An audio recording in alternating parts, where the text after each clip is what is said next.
In today's video, we got this 80-year-old man won the lottery and became a kingpin. Now, I'm not gonna lie, we are really in the GTA lobby. This world is bullshit because you got 80-year-olds out here want to be the next Pablo Escobar. But anyways, make sure you leave a like, comment, and subscribe, and let's get straight to the video. This 80-year-old man won $3 million in the lottery, and instead of, retiring, he decided to become a drug kingpin. And I feel like I keep saying this, but this is one of the wilder stories I've covered in a while. What a diabolical way to spend your lottery earnings. But I guess this guy just kind of had a LARP as the Godfather on his bucket list, and that he definitely did. So let's start with the most bizarre part of the story, which I already kind of mentioned, but John Eric Spivey, this dude was 80 years old when he started his empire. Damn. Most people don't even live that long, and this guy just decided to become a drug kingpin at the ripe age of 80. And bro, this goes to show you, like, it doesn't matter what age you want to start your dreams, go ahead and do it, gang. Age is just a fucking number. his empire is what the judge later described as the largest counterfeit pill operation of its kind ever uncovered by the UK police. So hey, at least he became the greatest at something. But our story starts in 2010. So in 2010, John, he won 2.4 million pounds in the national lottery, which is about $3.3 million. So most people after winning over $3 million, especially at the age of 80, would probably disappear into a quiet, comfortable lifestyle. I don't know what you guys would be getting if you won $3 million in the lottery, but I would get a house on a lake, a boat, and a Yeti 350 because I would be doing a lot of fishing. But the fact is, he's 80 years old and he thought of, let me go sell some drugs. Like, let me create my own cartel. Like, W Grandpa, he's the grandpa of the year for sure. But I guess John Spivey over here, he looked at his lottery winnings and went, well, instead of retiring, I could flip this and make a whole lot more. And that he definitely did. The dude went full Breaking Bad. So according to prosecutors, Spivey used his winnings to modify his rural home, and he started adding industrial tablet presses, mixers, and packaging equipment worth thousands of dollars.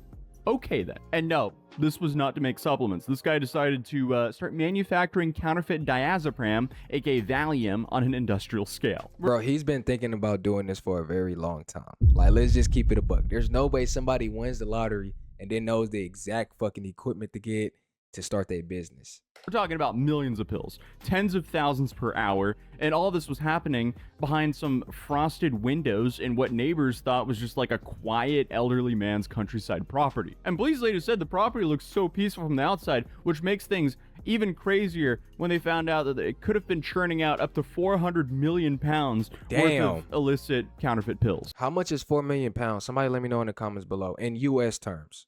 I mean, just look at this house.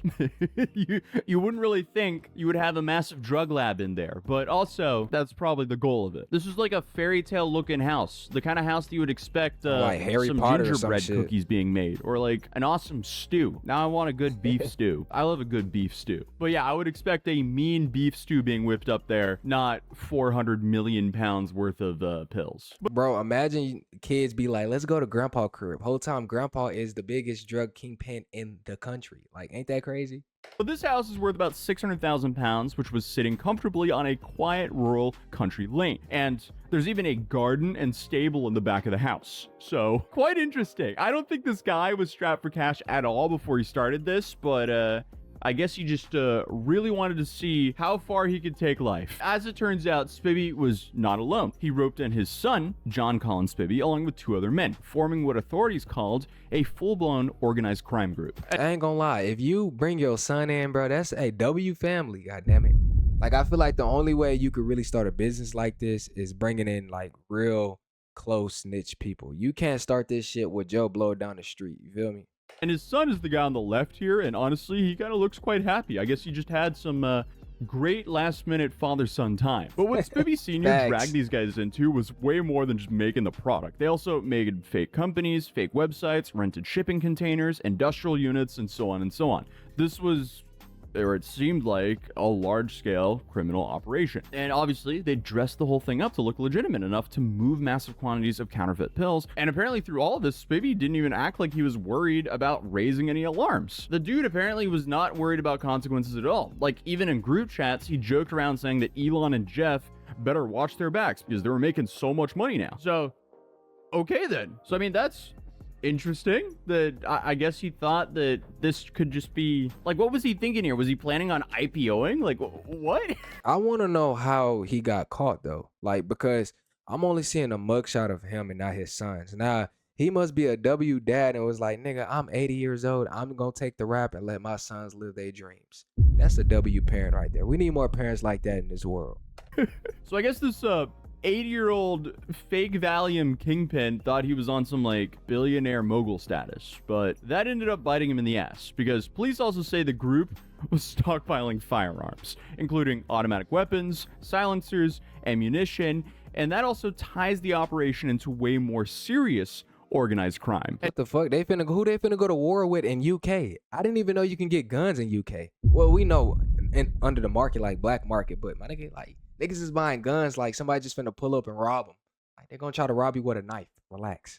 Just like a whole bunch of these organizations, unfortunately, it caught up to them. Because once police started actually investigating them, it didn't take too long for it all to start crashing down. And investigators say that this really kicked into high gear around 2020. So maybe he was just really bored during COVID or something like that. Or maybe there was just way more demand there suddenly. But I guess others spent the pandemic playing video games, learning to knit, watching every single Netflix show ever created. But this guy Spibby over here, he just binged all of Breaking Bad and went, you know what? That is my life right now. I'm now going to LARP as Walter White with counterfeit pills instead. Bro, I'm not gonna lie. Around COVID time, if you really would have focused on learning how to do something within those, what was it, 1 to 2 years of lockdown, brother, you could be rich as fuck right now. Or at least building your business. But like, a lot of people just sat around and got fat and lazy. It's just sad.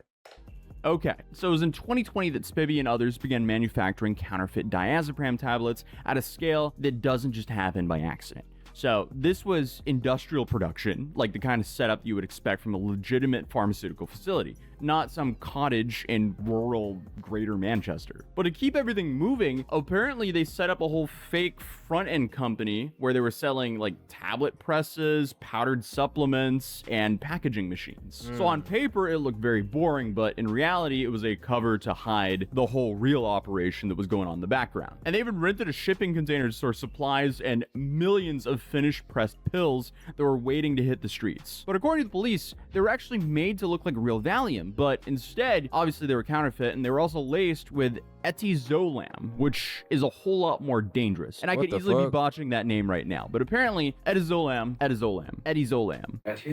What the fuck is etizolam? Is etizolam like something that's worse than fentanyl? Because I don't know nothing else that could be worse than fentanyl. I'm gonna keep it a buck. Like, my nigga, like, who hits up that plug and be like, let me get some etizolam?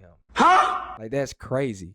Wasn't too far off. Apparently, etizolam is banned in the United States, and typically it's prescribed for anxiety, but in high doses, it can lead to unconsciousness, respiratory failure, and death. So it's best to avoid this. But obviously, this is something very bad to add into counterfeit pills, which is why one should never take any counterfeit pill ever. And obviously, this did catch up to them, because in April of 2022, officers stopped a vehicle connected to the group. Inside, they found 2.6 million counterfeit pills. God damn, Grandpa, what you doing, boy? Hey, Grandpa going crazy. Hey, somebody give me Grandpa's celly. We might have to do some business. I'm just fucking around. What a crazy traffic stop. So the estimated street value from just that one traffic stop ranged from about 1 million to way into the millions, depending on how that was sold. So just off pills. That's some serious weight to have in one vehicle. So obviously, police were pretty shocked when they found this amount. This isn't some like side hustle type amount. No, this is like a full-scale criminal organization. So yeah, they went all in this case. So the following month, the police executed warrants on several locations, including Spivvy's property. And what they uncovered literally reads like an inventory list from a crime drama. Industrial pill presses, mixed equipment, raw chemicals, packaging materials, cash. And police later said the group had access to weapons, including automatic rifles, submachine guns, pistols, silencers, and large quantities of ammo. And if you know anything about how the UK is with gun regulation, you would know that's not the easiest thing to get there, and wow, that is extremely illegal. And of course, the numbers just kept getting bigger, because authorities estimated the total potential street value of the illicit pills that were produced by that operation could have reached the hundreds of millions of dollars, with some estimating that they made about $400 million in pressed pills. Damn, and Grandpa took the rap. Hey, W Grandpa, I'm not gonna lie.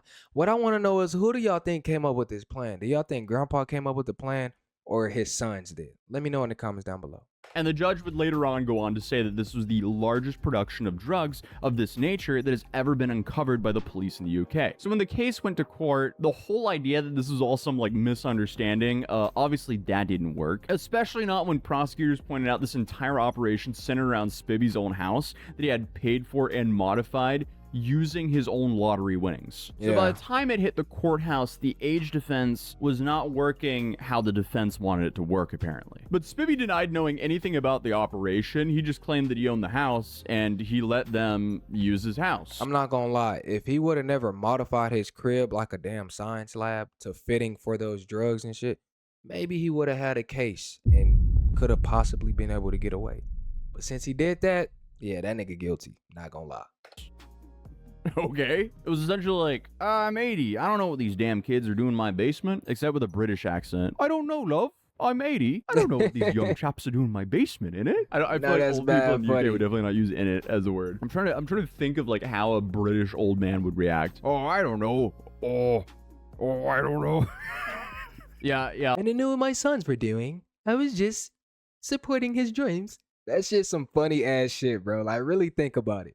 I'll just see myself out. But his lawyer even tried to shift the blame at one of the other guys who was not his son, saying, that guy, Callum, he was running the whole show. And at one point, the defense quoted Callum himself, referring to Spivvy as the guy whose gaff we used as a millionaire. Gaff is such a funny word. I forgot they used gaff as like, oh, that's his spot over there. What does that even mean? They were basically insinuating that Spivvy had the money and the property, but he was just the landlord, not the guy running the show. But obviously, the prosecutors were not having it. They were like, Spivvy, this guy, not only was he the landlord, he owned the house and so on. No, he modified the house specifically for this operation. And the judge even pointed out how much of the operation revolved around Spivvy's own house. Because the judge, in quotes, said the fact that the house looks so nice and it's in that ostensibly rural, quiet area helped work as the backbone for a massive counterfeit drug pipeline. So the judge did not side that Spivvy just didn't know anything about it and was just like a dumb landlord. And in quotes said, despite your lottery win, you continued to live a life of crime beyond what normally would have been your retirement years. And the jury agreed. So Spivvy was then convicted on multiple counts: conspiracy to produce and supply Class C drugs, possession of firearms, possession of ammunition, and perverting the course of justice. And when sentencing came down, he got a pretty big number, essentially a life sentence. Because God damn, a life sentence? I ain't gonna lie, OG, man, y'all can't be doing that, bro. Like, the nigga already close to about to die. Like, the nigga 80 years old. Like, a life sentence? I don't know, bro. I don't know. If y'all had kids and y'all son was to come to you with a proposition, would y'all let him do it after you won the lottery? Because he got 16 years and 6 months in prison at 80 years old. And obviously he wasn't the only one going down. His son, John Collins Spivvy, he was also sentenced to 9 years in prison. Lee Drury received 9 years and 9 months. 9 years ain't shit to come out of jail with 100 million plus in your bank account. Like, what the fuck? They got that bread in an offshore account sitting, just wait. And Callum Dorian, the guy the defense was trying to paint as the mastermind, he had already been sentenced in 2024 for 12 years. This whole situation is just so unnecessary, though, because the guy was already retiring as a multi-millionaire because of the lottery in his senior years. And instead of doing so, he just became a kingpin. Okay. Hey, it doesn't matter, though, because at the end of the day, he still quadruple flipped that shit. That nigga turned 2 million into 400 million. No bullshit. That's only what they could count of. Think about it. Okay. So now, instead of actually enjoying his winnings, he'll now be sitting in a prison cell. So, I guess you just played yourself. But maybe these years of being a criminal gave him the action he wanted in his life. Yeah, it probably did. He felt like he was Grandpa Escobar. But anyways, thank you guys for watching this video. Make sure you leave a like, comment, and subscribe. And I'll see you guys in the next one. Peace.